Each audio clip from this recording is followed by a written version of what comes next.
নির্বাচনী সাফল্যের পর মানত পূরণ করতে চণ্ডী মন্দিরে পুজো দিয়ে অভিনব কায়দায় প্রসাদ বিতরণ করল বিজেপি। বুধবার পশ্চিম মেদিনীপুর জেলার নারায়ণগড় ব্লকের হেমচন্দ্র পঞ্চায়েতের গহিরা গ্রামে এই কর্মসূচির আয়োজন করা হয়। অনুষ্ঠানে উপস্থিত ছিলেন নবনির্বাচিত জয়ী বিজেপি প্রার্থী তথা এলাকার হবু বিধায়ক রমা প্রসাদ গিরি। এদিন গ্রামের চণ্ডী মন্দিরে পুজোর আয়োজন করেছিলেন স্থানীয় বিজেপি নেতা ও কর্মীরা। পুজো শেষে গ্রামের প্রতিটি বাড়িতে বাড়িতে গিয়ে প্রসাদ বিতরণ করা হয়। উল্লেখযোগ্য বিষয় হলো প্রতিটি প্রসাদের থালায় ছিল গেরুয়া শিবিরের প্রতীক পদ্ম ফুলের ছবি। হবু বিধায়ক রমা প্রসাদ গিরি নিজে এই কর্মসূচিতে অংশ নিয়ে এলাকাবাসীর সঙ্গে জনসংযোগ করলেন। তিনি জানালেন, দলের নেতাকর্মীরা তার জয়ের জন্য মানত করেছিলেন, তাই আজ মন্দিরে পুজো দিয়ে এলাকার মানুষের কাছে আশীর্বাদ চেয়েছেন এবং সকলকে শান্তিতে থাকার আহ্বান জানিয়েছেন। স্থানীয় বিজেপি নেতা শুভাশিস সাউ এই আয়োজনের প্রেক্ষাপট তুলে ধরে বলেন যে গত 15 বছর ধরে তারা এলাকায় রাজনৈতিকভাবে কোণঠাসা ছিলেন। সেই প্রতিকূলতা কাটিয়ে আজ তাদের মানত রক্ষা হলো। এদিন গহিরা গ্রামের 3 শতাধিক মানুষের বাড়িতে প্রসাদ ও পায়েসের পাশাপাশি গেরুয়া ধ্বজ এবং পবিত্র গীতা প্রদান করা হয়েছে। পুজো ও প্রসাদ বিতরণ অনুষ্ঠানে গ্রামের মহিলারাও স্বতঃস্ফূর্তভাবে অংশগ্রহণ করেন। গ্রামের বাসিন্দা শক্তিপদ হাতি জানালেন, সাধারণ মানুষের মধ্যে এই উদ্যোগ নিয়ে ব্যাপক উৎসাহ দেখা গিয়েছে। তিনি আরও যোগ করলেন যে এলাকার নতুন বিধায়ক আগামী দিনে উন্নয়নের কাজে বিশেষ জোর দেবেন বলে তাদের প্রতিশ্রুতি দিয়েছেন।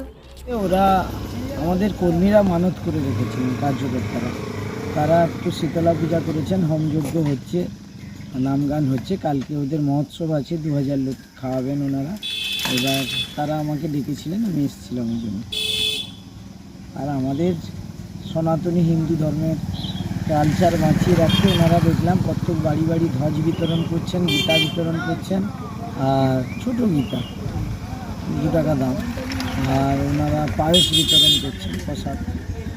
আমিও একটা ঘরে দিয়ে এসেছি।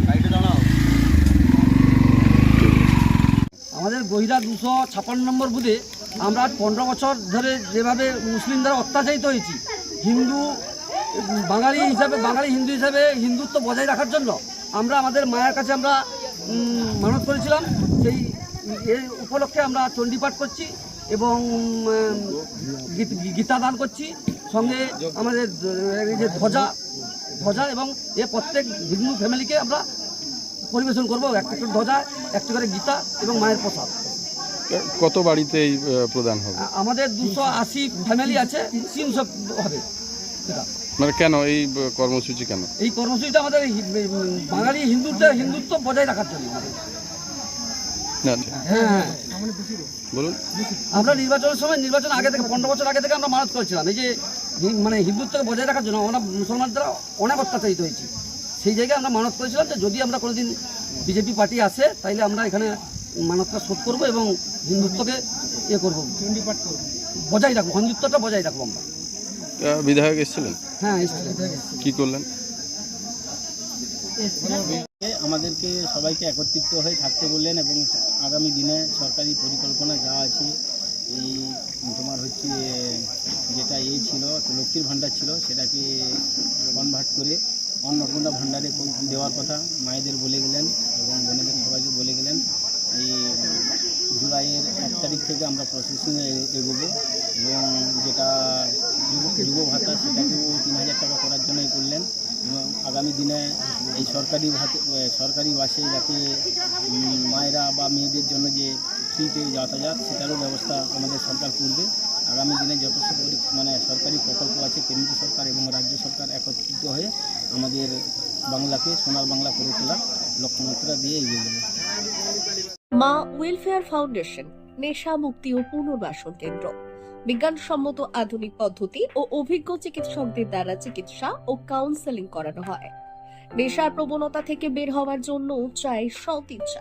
এই নেশাসক্ত ব্যক্তিদের নানান সমস্যার সম্মুখীন হতে হয়, তারা চাইলেও এই পথ থেকে বেরিয়ে আসতে পারেন না, হতাশ ও একাকিত্ব বোধ করেন। তাদের ভুল পথ থেকে স্বাভাবিক জীবনে ফিরিয়ে আনতে আমরা বদ্ধপরিকর। মাদকাসক্ত ব্যক্তি পাগল নয়, খারাপ নয়, তারা শুধুই অসুস্থ।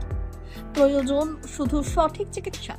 আপনার সন্তান কোথায় যায়, কাদের সাথে চলাফেরা করে, নিয়মিত স্কুল কলেজ যায় কিনা, অপ্রয়োজনে বাড়ির বাইরে থাকে কিনা, অস্বাভাবিক জীবন যাপন করে কিনা, আপনি যা অর্থ দেন তা সঠিকভাবে ব্যয় করে কিনা, পারিবারিক অশান্তির শারীরিক অত্যাচার, স্ত্রী পরিজনকে অকারণে সন্দেহ, অবিশ্বাস, কর্মক্ষেত্রে অবনতি, মাত্রাতিরিক্ত আর্থিক চাহিদা বেড়ে গেছে, তার মানে আপনার প্রিয়জন তীব্র নেশাগ্রস্ততায় বা মানসিক সমস্যায় ভুগছেন।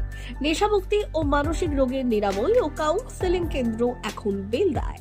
মদ, গাঁজা, ড্রাগস ও ইত্যাদি বিভিন্ন ধরনের নেশা এবং মানসিক রোগের চিকিৎসা করতে হলে আজই আসুন মা ওয়েলফেয়ার ফাউন্ডেশন।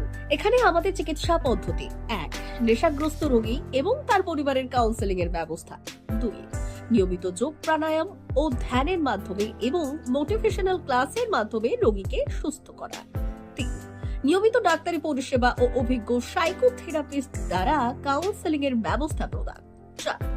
প্রত্যেক রোগীর নিজস্ব শারীরিক এবং সামাজিক বৈশিষ্ট্য অনুযায়ী পৃথক পৃথক কাউন্সেলিং এর ব্যবস্থা, অভিজ্ঞ পরামর্শদাতার পরামর্শ প্রদানের ব্যবস্থা।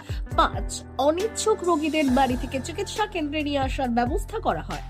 বিশ্ব স্বাস্থ্য সংস্থা দ্বারা অনুমোদিত মদ, গাঁজা, ড্রাগস ও মানসিক রোগে চিকিৎসা করতে হলে আজই আসুন মা ওয়েলফেয়ার ফাউন্ডেশন বেলদা থেকে। যোগাযোগ করুন আমাদের সঙ্গে। Mobile number 9144587202। মা ওয়েলফেয়ার ফাউন্ডেশন, বেলদা, কেশিয়ারি মোড়, রেলগেটের কাছে, মোহাম্মদপুর।